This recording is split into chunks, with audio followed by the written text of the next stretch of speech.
Hello guys, വാഴ 2 കണ്ടിട്ട് വന്നു. നമ്മുടെ കിളിമാനൂർ റോക്കീസിൽ പോയിട്ടാണ് സിനിമ കണ്ടത്. അടിപൊളി സിനിമ എന്ന് വെച്ച് കഴിഞ്ഞാൽ സെൻറ്റിമെൻസും കോമഡിയും എല്ലാം കൂടെ ചേർന്ന അടിപൊളി ഒരു സിനിമയാണ് വാഴ 2. ഇത് സംവിധാനം ചെയ്തിരിക്കുന്ന സാബിനാണ്. ഹാഷിർ, അലൻ, വിനായക്, അജിൻ ഇവരെയൊക്കെ നമുക്ക് ഇൻസ്റ്റഗ്രാം വഴി അറിയാം.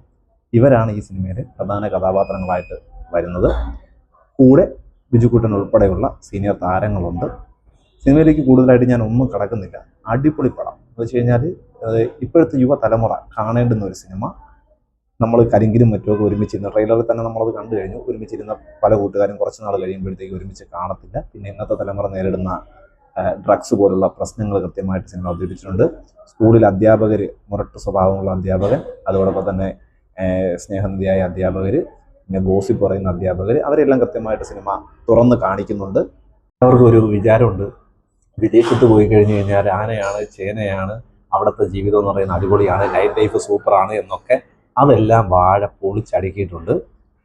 UK പോയിട്ട് ഒന്നുമാവാതെ വരുന്ന ചെറുപ്പക്കാരുടെ കഥയുമാണ് അത്. UK പോയിട്ടുള്ളവർക്ക് കൃത്യമായി റിലേറ്റ് ചെയ്യാൻ പറ്റും. UK പോയി കഴിഞ്ഞാൽ ഒന്നും ആവത്തില്ല.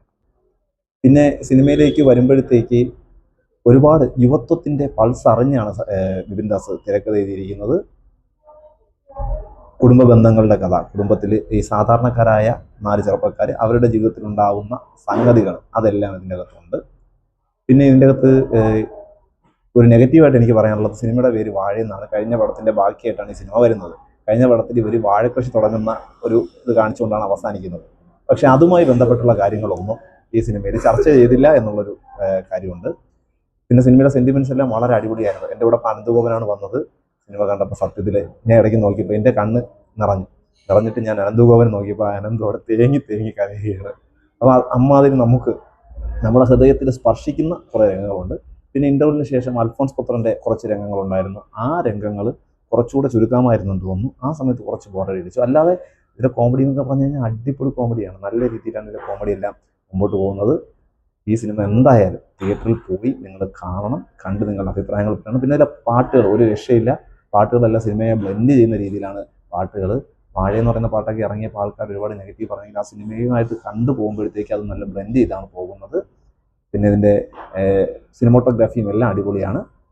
സിനിമ തീർച്ചയായിട്ടും തിയേറ്ററിൽ ഈ വെക്കേഷനിൽ ആസ്വദിക്കാൻ പറ്റും. ഫാമിലി ആയിട്ട് പോയി കാണാൻ പറ്റുന്ന ഒരു സിനിമയാണ്. ഇതിലെ ചില കോമഡികളൊക്കെ നമുക്ക് ദ്വയാർത്ഥമായിട്ട് തോന്നുമെങ്കിലും അതൊക്കെ ആ സിനിമയുടെ ഒഴുക്കിൽ കണ്ടങ്ങ് പോകാവുന്നതേ ഉള്ളൂ. അപ്പോൾ തീർച്ചയായിട്ടും എല്ലാവരും സിനിമ പോയി കാണണം. സിനിമ പോയി കണ്ടിട്ട് നിങ്ങളുടെ അഭിപ്രായങ്ങൾ ഇതിൻ്റെ കമൻറ്റ് ബോക്സിൽ രേഖപ്പെടുത്തണം. അപ്പോൾ പുതിയ സിനിമയുടെ വിശേഷമായി വീണ്ടും വരുന്നതുവരെ ബൈ ബൈ.